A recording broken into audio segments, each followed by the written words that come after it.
गांधी पर हमला बोला है। न्यूज 18 से एक्सक्लूसिव बातचीत में उन्होंने क्या कुछ कहा, आइए सुनते हैं। सोनिया गांधी जी ने एक कार्यक्रम किया और एक बड़ी रैली करी और उसमें कर्नाटक की सॉवरेनिटी का जिक्र किया, जिसके बाद प्रधानमंत्री जी की भी प्रतिक्रिया आई है। क्या कहना चाहते हैं इस विषय पर आप? देखिए, मैं नहीं समझ सकता एक चुना हुआ संसद सदस्य भारत की सार्वभौमिकता को किस प्रकार से चैलेंज कर सकता है। ये बिल्कुल जो उन्होंने भाषण दिया है वो संविधान की भावनाओं के खिलाफ है, भारत की एकता और अखंडता के लिए खतरा है। इसकी जितनी भी निंदा की जाए वो कम है। क्योंकि सॉवरेनिटी का जिक्र करके वो अपने तरीके से शायद कन्नडिगा का प्राइड की बात सोच रही हूँ, लेकिन क्या आपको लगता है कि ये विषय आने वाले चुनाव में एक बड़ा मुद्दा बनेगा जब लोग वोट डालने जाएंगे? मैं तो उसको चुनाव के मुद्दों से ऊपर देखता हूँ जी। इस प्रकार के प्रयास की सार्वजनिक निंदा होनी चाहिए, हर दल ने इसकी निंदा करनी चाहिए और संसद ने भी इसकी निंदा करनी चाहिए। देखिए, मुद्दा जो है चुनाव आयोग भी पहुंच चुका है। बकायदा चुनाव आयोग से शिकायत करने के लिए बीजेपी पहुंचे और संभवतः जो वर्ड सोनिया गांधी की तरफ से इस्तेमाल किया गया था उसको लेकर शिकायत दर्ज कराई गई है। वहीं अमित शाह ने बजरंग दल पर बैन की घोषणा को लेकर भी कांग्रेस पर हमला बोला। केंद्रीय गृह मंत्री ने कहा कि कांग्रेस ने हनुमान जी को अपमानित करने का काम किया है। बजरंग बली यानी बजरंग दल का जो विषय है वो सिर्फ अब कर्नाटक तक सीमित नहीं है, वो उत्तर प्रदेश भी चला गया है, वो उत्तराखंड भी चला गया है, वो मध्य प्रदेश राजस्थान भी चला गया है, छत्तीसगढ़ भी चला गया है।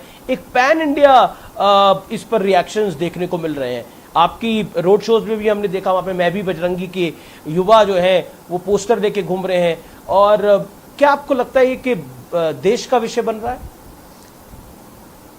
देखिए, जिस तरह से कांग्रेस ने अपना घोषणा पत्र में हनुमान जी के नाम को अपमानित करने का प्रयास किया है, बहुत स्वाभाविक रिएक्शन इस देश के युवा और इस देश की जनता का आएगा ही आएगा।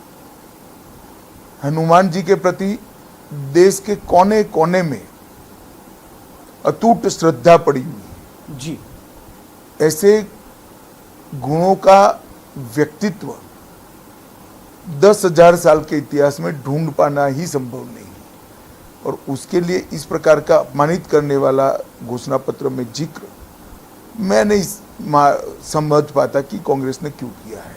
अब जनता का जो रिएक्शन है बड़ा स्वाभाविक रिएक्शन है। पीएफआई और बजरंग दल को इक्वेट करना,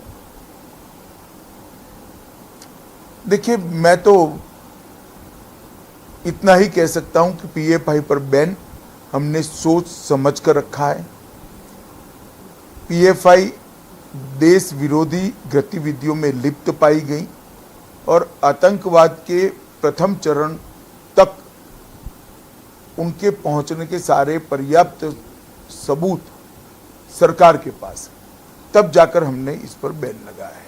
अब तुष्टीकरण करने के लिए कि पीएफआई पर बैन लगाया है तो बैलेंस करने के लिए भी कर दो, मैं नहीं मानता ये ठीक राजनीति है। तो बजरंग बली और बजरंग दल पर लगातार कर्नाटक चुनाव में सियासत गर्म है। बहरहाल खबरों में आगे बढ़ते हुए जयपुर का रुख करते हैं। बड़ी खबर, दरअसल मुख्यमंत्री ने जिस तरह से 2020 के सियासी संकट को लेकर बड़ा दावा किया था, उसी बयान पर अब अरुण चतुर्वेदी का पलटवार आया है। उनका कहना है कि सीएम सत्ता बचाने के लिए जनता को बरगलाने का काम कर रहे हैं।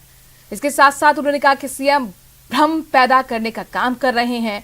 बयान की लीगल रूप से समीक्षा की जा रही है। देश के मुख्यमंत्री जी लगातार जो काम खुद को करना है उससे बचने का प्रयास कर रहे हैं। परसों वक्तव्य देते समय उन्होंने कहा कि कांग्रेस के विधायकों को पैसे दिए गए। पहली बात तो देश के गृह मंत्री के ऊपर उन्होंने आरोप लगाया। आरोप लगाना था तो खुद मुख्यमंत्री भी है और गृह मंत्री भी है।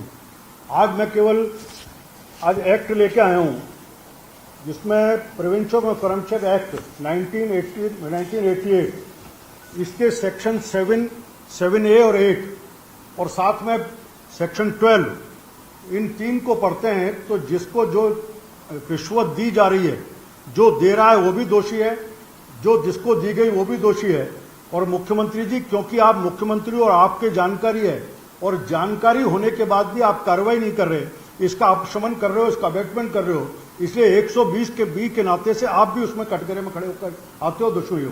इसलिए अच्छा हो वक्तव्य देने की जगह और दोषारोपण करने के स्थान पर आपके पास सारे तथ्य हैं, आपके विधायक आपके पास हैं। ये चरित्र बार बार देखने में आता है। एक तरफ तो आप एक ही फोन टेपिंग के आधार पर 2 लोगों को गिरफ्तार करके जेल में डालते हो और उसी फोन टेपिंग में आपके जो दूसरे लोगों के फोन टेप लेते हो, एक के साथ बैठ करके चाय नाश्ता मुख्यमंत्री आवास में करते हो और दूसरे को मंत्री बनाते हो, उसकी शपथ ग्रहण कराने का काम करते हो। ये 2 चरित्र नहीं चलेंगे। आप चाहते हो कि अपने आप सेलेक्टिव रूप से किसके साथ। तो देखिए किस तरीके से मुख्यमंत्री के ताजा बयान ने राजस्थान की सियासत में भूचाल ला दिया। बहरहाल खबरों में आगे बढ़ते हुए बात मौसम की करते हैं। उत्तर भारत में सोमवार को ताजा बर्फबारी देखने को मिली है। आपको 3 तस्वीरें हम दिखाने जा रहे हैं टीवी स्क्रीन पर। और ये जो देखिए पहली तस्वीर है वो जम्मू कश्मीर के अनंतनाग से है, दूसरी तस्वीर आप कुलगाम की देख रहे हैं और तीसरी तस्वीर हिमाचल प्रदेश के कुल्लू से है, जहां पर ताजा बर्फबारी हुई और बर्फबारी से मौसम में ठंडक बढ़ गई है। सर यहाँ देखिए फंस चुके हैं।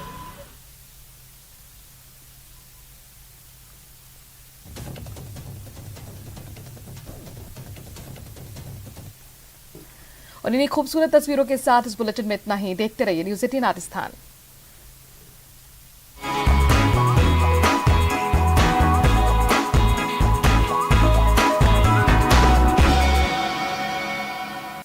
Headlines presented by Pet Safa Ayurvedic चूर्ण, पेट सफा तो हर रोग दफा।